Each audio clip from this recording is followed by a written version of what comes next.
The Australian Jonathan Harris from the University of Adelaide. And that was Collins Kiprotich, fastest man in the field, both heats included.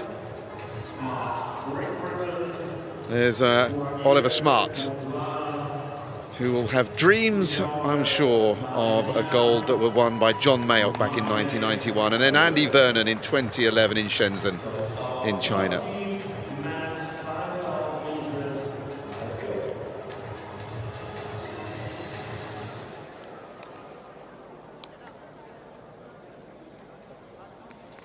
That's Mark Mahine. One of the slower times in this 18-man field. 12.5 laps of the track. Same as for the women, obviously.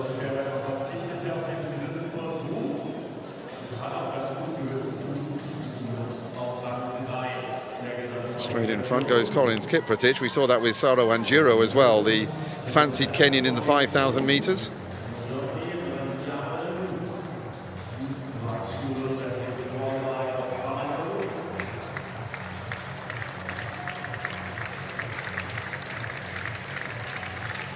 Collins Kiprotich is 21 years old, going in the 1,500 metres as well. It's only 10th though in those heats. He will be looking to do slightly better here. I think that's Gagan Singh, the Indian athlete, bursting into the lead.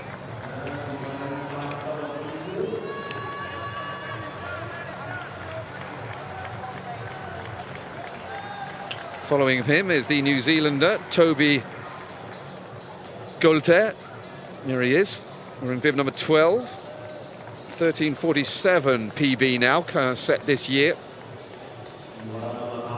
This race has gone out much quicker than either of the women's races, insofar as, I mean, they're already single file. Now, bearing in mind that it's the same conditions as for the women, the first eight, excuse me, in each heat go through to the final. There are no non-automatic qualifying spots up for grabs, so really the pace is entirely up to the athlete, depending on their plans to get into the top 8. They don't need to take into account at all fastest times. Gagan Singh indeed has gone in front. So Collins Kiprotich got them going, and now all of a sudden he's just handed over the pacemaking duties to others. On the outside there is Adrian de la Orden of Spain,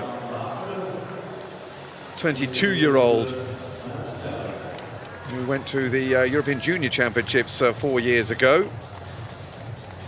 and was 14th there, having got into the final.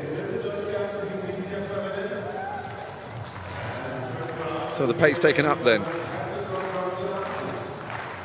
by the New Zealand athlete.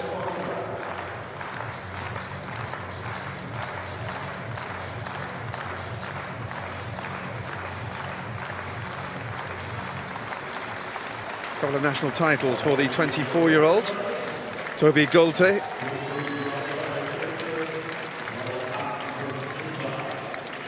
Really hoping for better in the 5,000 metres. He was disqualified in the 10,000 metres.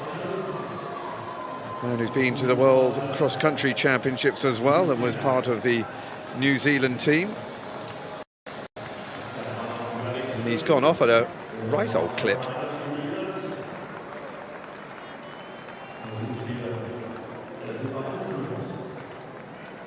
Well, one can only assume from this that he doesn't feel like he has a sprint finish, but it's a very early part of this race to go.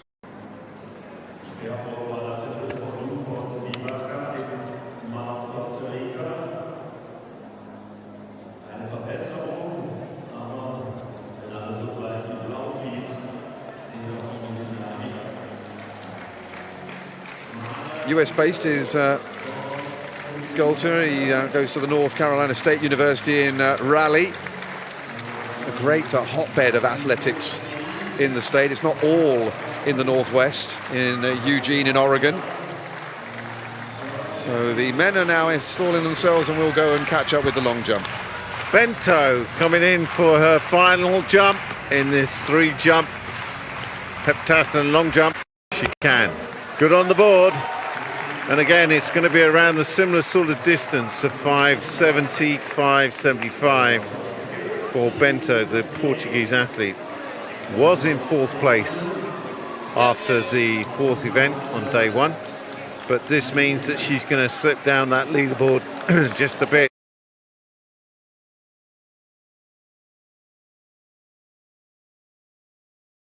She slipped down to 6th position after 5 event. Chen of Chinese Taipei. No jump on that second round. It was a good jump actually in terms of distance, but she fouled the board. 576 on her first jump. 3rd and final attempt in this women's long jump heptathlon Group B. And again, very compact, very tidy in the air. It's all down to whether she's able to hit that board with the takeoff foot and stay this side of the plasticine. It's going to be close, I think, just looking at that. But haha, she says, no, perhaps it's all right. Yep, on the board. Well done, Chen.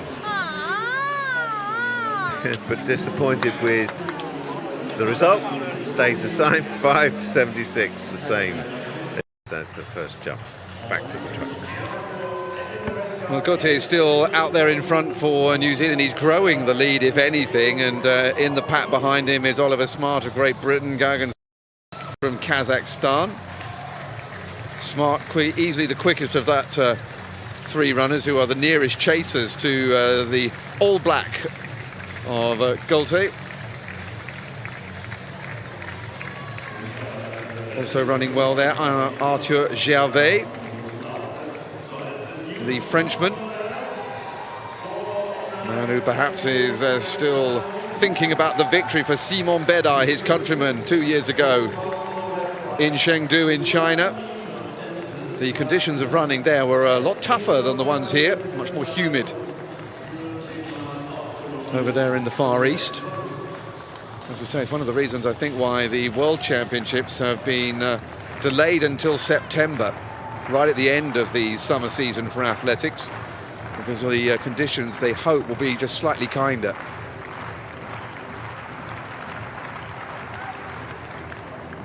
World Championships returning to Japan for the first time since 1991.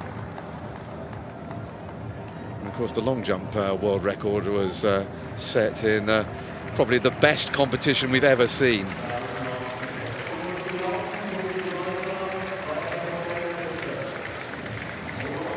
So Gautier goes through with 6 laps to go.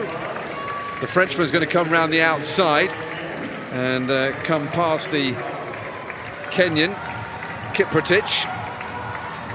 Kiprotich in the red there on the inside for Kenya is just making sure that he stays at the front of that. It's sort of 2 races at the moment. Well, 3 or 4 races now that a few have dropped off the back. The Argentine Francisco Zifore is well back. I saw Mike Powell that evening late in a 10-pin bowling alley when I was going back to my hotel. Couldn't believe it. He was winding down. I bet he got a strike. Well, he didn't mind what he got. He looked very happy.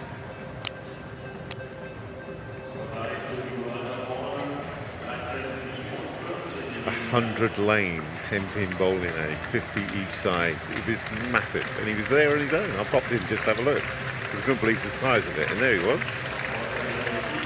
cooling down. What a performance that was.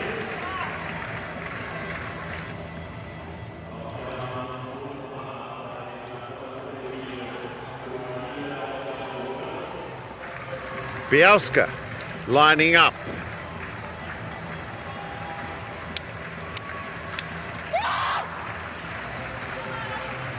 For her 3rd and final attempt.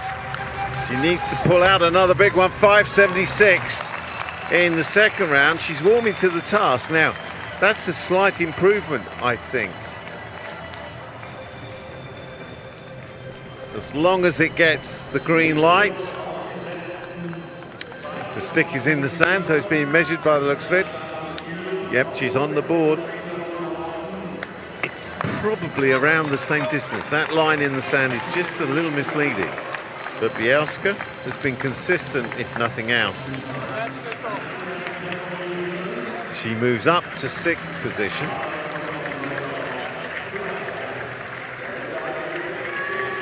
With that jump.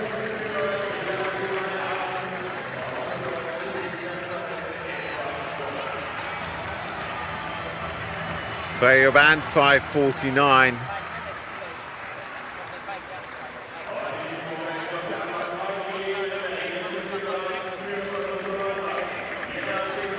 Lining up for a third and final attempt.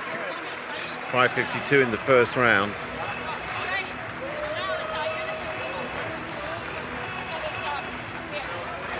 We'll get the support of the partisan crowd, that's for sure.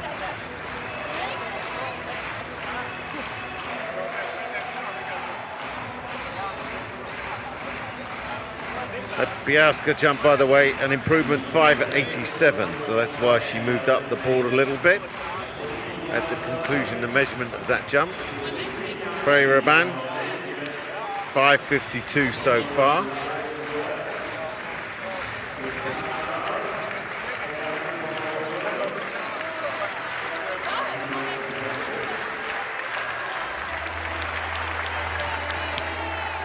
On the board, but just sits down.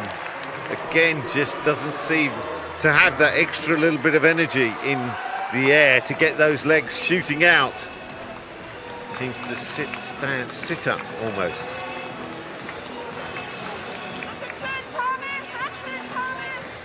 $5.49, same as the second round, so she'll take 5:52 as the final result. Then we go back to the track with Angus. Well, the pace is very, very surprising here with the North Carolina-based Kiwi, Toby Gulte. At one stage looked like he was heading towards the game's record. He's just beginning, I think, in the last 300 meters to start to struggle a bit, and they've started to pick him back off. So I think that the game's record might now just be disappearing, but it's a really very healthy pace that this heat has got. It's completely different from the way the women's event went. But the men behind are now beginning to speed up, and that gap is beginning to come down, and I'm beginning to think maybe that Gulte might have bitten off more than he can chew. There's still 2.5 or so laps to go. He's got to keep it going, but you can see not so much pain on his face yet, but I think he's beginning to get very heavy-legged, and they are reeling him in stride by stride. But it's a very brave attempt here. We were talking about the difference between those who know they've got the kick at the end of these distance races and those who feel that they've got to try to burn it away. But perhaps he went off just a little bit too quickly. He could have built it up, I think, slightly more steadily, but he went off like a hare. He detached himself from the others, but never completely. He's going to come round, 1 lap to go. When they come round to the bell next time, here he goes. It won't quite be the game's record, but it's going to be a very fast time indeed, for a heat at least. But you can see the way that he's now going through the quicksand. The treacle is going up his legs and stopping him running. He's tried to go again. The Canadian, Thomas Laviolette, is now going to go past him. And I don't think he'll be alone. This is now a race against the others for the Kiwi Gulte. Can he hold on to one of the top 8 places? Next up to try and pass him is Arthur Gervais, the Frenchman.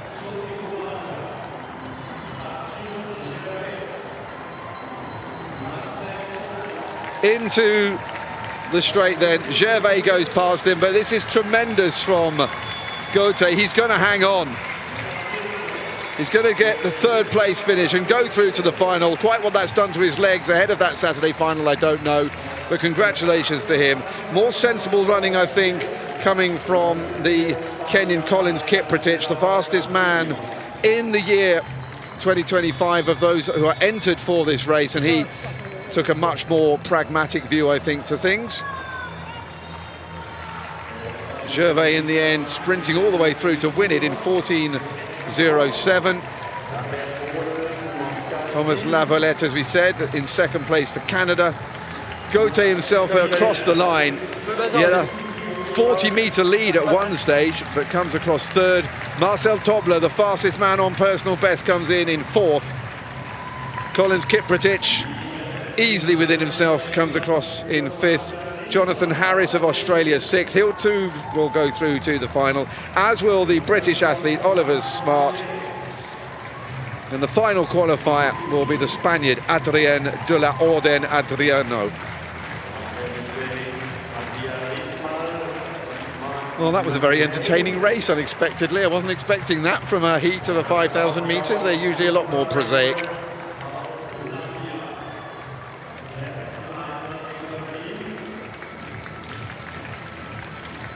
This is the Zambian, Mashota Lengwe. He's got a personal best of just outside 14 minutes. He'll come across the line, though, in about 15 and a half. 23-year-old, representing the University of Mulungushi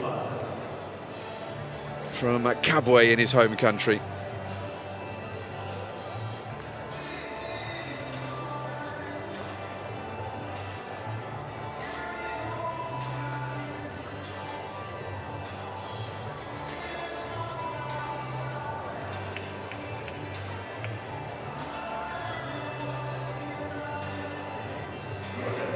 Well, this was the point in the race where Toby Gaultier just ran off. He certainly has a personal best that was certainly fast enough that maybe he didn't need to quite do that. I'm not quite sure what form he thinks he's in terms of a sprint to the finish, but he really took it out hard. He really looked like he was struggling, but found a little bit of extra life in the last 200 metres once he'd been passed. And he goes safely through. And others to go through.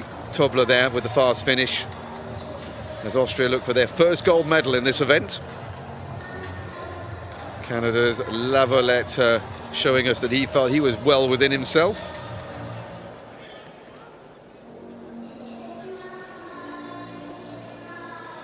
Canada, another country who have yet to win a title in this event. They have picked up minor medals. Back in 1985, Kerry Nelson led Rob Lundgren back behind Stefano Mai, the great Italian, in 1985.